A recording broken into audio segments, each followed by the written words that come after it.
تو اب یہ آیت ہمیں کیا سکھاتی ہے؟ یہاں پہ اللہ تعالیٰ نے ان لوگوں کے اعمال کی بات کی ہے کہ جن کے اعمال برے ہیں یا تو نمائشی ہیں۔ ایسے انسان کی بات کی ہے جو انسان جہالت کی انتہا پر پہنچا ہوا ہے، اندھیروں کے اوپر اندھیرا ہے۔ یعنی اصل میں کیا ہے کہ انسان کے اندر جہالت کس چیز کی ہے کہ ایک انسان غلط کر رہا ہے لیکن اس کو پتہ ہی نہیں کہ وہ غلط کیا کر رہا ہے اور صحیح رستہ کیا ہے۔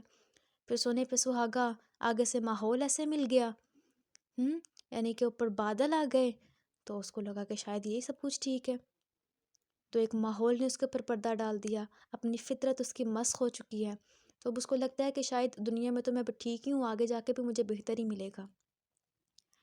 تو ایسے انسان کی جہالت کا بتایا گیا ہے جو غلطی کرنے کے بعد اس کو سمجھ نہیں آتی اس نے غلط کیا کیا تھا۔ کیوں؟ کیونکہ اس کے اوپر اندھیرے ہیں۔ اللہ تعالیٰ ان پہ فرماتے ہیں کہ جس کے لیے میں نے نور نہیں بنایا تو اس کے لیے نور ہے بھی نہیں۔ نور کیا ہے؟ نور روشنی کو کہتے ہیں۔ روشنی کیا کرتی ہے؟ روشنی رستہ دکھاتی ہے، آس پاس کے ماحول کو واضح کرتی ہے۔ جب انسان اپنے اندر غلط چیز کو دیکھ کے اس کا ضمیر اس کو کرتا ہے کہ یہ غلط کیا، اس کو دباتا ہے، تعویلیں پیش کرتا ہے کہ نہیں ایسے نہیں ایسے ہے، کیونکہ سب سے بڑا انسان کو کنٹرول کرنا، حالات کو کنٹرول کر لیتا ہے لیکن نفس کو کنٹرول کرنا سب سے زیادہ مشکل ہے۔ خود کو منوانا، انسان تعویلیں دیتا ہے، ایک تاریکی، پھر اس کے بعد یہ اندر سے تاریکی شروع ہوئی، پھر اس کے بعد ماحول کی تاریکی، موجیں آ جاتی ہیں، کچھ اس کے فیملی فرینڈز اور اس کا ملنا جلنا ایسے ہوں، وہ کہتے ہیں کہ نہیں یہی ٹھیک ہے، سب تو کرنے ہیں، بس سب کرنے ہیں تو یہ سب کچھ ٹھیک ہے۔ پھر اس کے بعد کیا ہوتا ہے کہ روشنی کا سورس سورج، اس کے آگے بھی بادل آنا شروع ہو جاتے ہیں، کیونکہ انسان اللہ تعالیٰ سے دور ہوتے ہوتے ایسی صحبتیں بھی چھوڑ دیتے ہیں۔ پھر انجام کیا ہوتا ہے؟ اندھیرے کے اوپر اندھیرا، اور ایسا اندھیرا کہ جس میں اپنا ہاتھ نہیں سجھائی دیتا۔ ہاتھ کیا ہے؟ انسان کے سب سے قریبی چیز ہے، انسان اسے چیزوں کو چھو کر محسوس تو کرتا ہے لیکن اس کو دکھائی کچھ نہیں دے رہا۔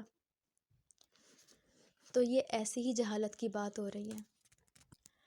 اللہ تعالیٰ فرماتے ہیں کہ نور میرے ہاتھ میں ہے، ٹھیک ہے، یعنی کہ ایک سینہ وہ ہے جس میں چراغ چل رہا ہے۔ کس کا چراغ چل رہا ہے؟ ایمان کا۔ بھلے وہ بھی بہت اچھے اچھے کام نہیں بھی کرتا لیکن اس کو اتنی سینس ہے یہ غلط ہے اور یہ ٹھیک ہے، اپنے آپ کو صحیح نہیں ثابت کرتا غلط باتوں میں، غلط کر کے توبہ کرتا ہے، ٹھیک ہے، اللہ تعالیٰ غلط کیا ہے۔ تو ایسا انسان کیا ہے کہ اس کے پاس ایمان کی روشنی ہے، اور اس کے بعد پھر علم ہدایت، جب وہ اللہ تعالیٰ کی باتوں کو ماننا بھی شروع کرتے تو اس کو خیر و شر ہر اچھے برے کا پتہ چلنا شروع ہو جاتا ہے۔ وہ بادل آہستہ آہستہ چھٹنے لگتے ہیں، وہ گہرائیاں، پھر اوپر آ جاتا ہے انسان۔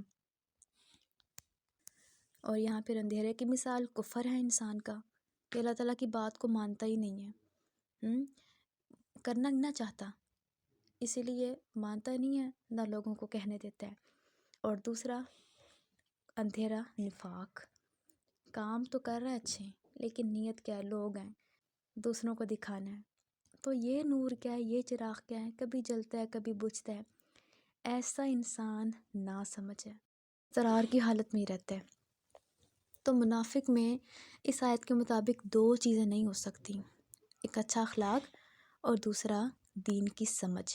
یاد رکھیں دین یہ نہیں ہے کہ ترجمہ آپ یاد کر لیں چیزوں کا، بلکہ دین یہ ہے کہ انسان کو اصل مطلوب سمجھ میں آ جائے۔ تو جب ہم نے اپنے اندر وہ چیز پیدا ہی نہیں کی تو اب انسان کے اوپر کیا ہے؟ غلط کو غلط کہتا ہی نہیں ہے، تو اندھیرے کے اوپر ایک اندھیرا آتا جاتا ہے۔ یاد رکھیے جب ایک چیز غلط ہو رہی ہے نا، ایمان کے درجے ہیں۔ پہلا درجہ کیا ہے کہ جب کوئی غلط چیز دیکھے آپ صلی اللہ علیہ وسلم کے مطابق اس کو ہاتھ سے روکے، اتنی طاقت نہیں زبان سے برا کہے، اتنی بھی طاقت نہیں تو اس کو دل میں برا جانے، یہ نہ کہے کہ ذرا زمانہ کرے تو ٹھیک ہی ہے، دل میں برا جانے، اور ایمان کا کمزور ترین درجہ ہے۔ اور سوچنے کی بات ہے اس کے بعد ایمان نہیں ہوتا، یعنی کہ ایمان کا یہ آخری درجہ ہے۔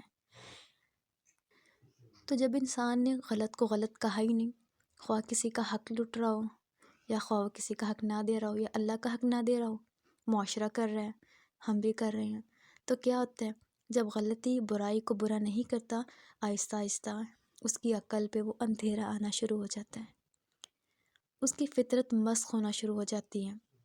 پھر ہوتا کیا ہے؟ اس کو کائنات میں اللہ کی نشانیاں نظر نہیں آتی، اور نشانیاں کیوں نہیں نظر آتی؟ کیونکہ آہستہ آہستہ اللہ سے دور ہوتا جا رہا تھا نا، اس نے نور تو اپنے لیے طلب کیا ہی نہیں۔ یاد رکھیے، ہدایت وہ واحد چیز ہے جو بغیر مانگے نہیں ملتی، اس کے لیے طلب ضروری ہے۔ اور پھر اس کے بعد ماحول بھی ایسا مل گیا، اب انسان کو اپنی غلطی سمجھ ہی نہیں آتی، اور پھر سونے پہ سہاگا اس کو اپنی عقل مندی خیال کرتا ہے، اور اپنا ہاتھ نظر نہ آنا مراد اس کو اپنی غلطی نظر نہیں آتی، غلطی کو بھی صحیح خیال کرتے ہیں۔ تو ایسے انسان کی بدقسمتی کا کیا اندازہ ہو کہ اپنی غلطی کو غلط بھی نہ پا سکے۔ تو اس آیت کے مطابق انسان پلٹے، غلط کو غلط کہے، باہر کرنے کی طاقت نہیں، اپنے دل میں کہے کہ یہ غلط ہے۔ اس سے کیا ہوگا؟ انشاءاللہ آہستہ آہستہ وہ پردے ہٹنا شروع ہو جائیں گے، ورنہ ہدایت نہیں ملے گی۔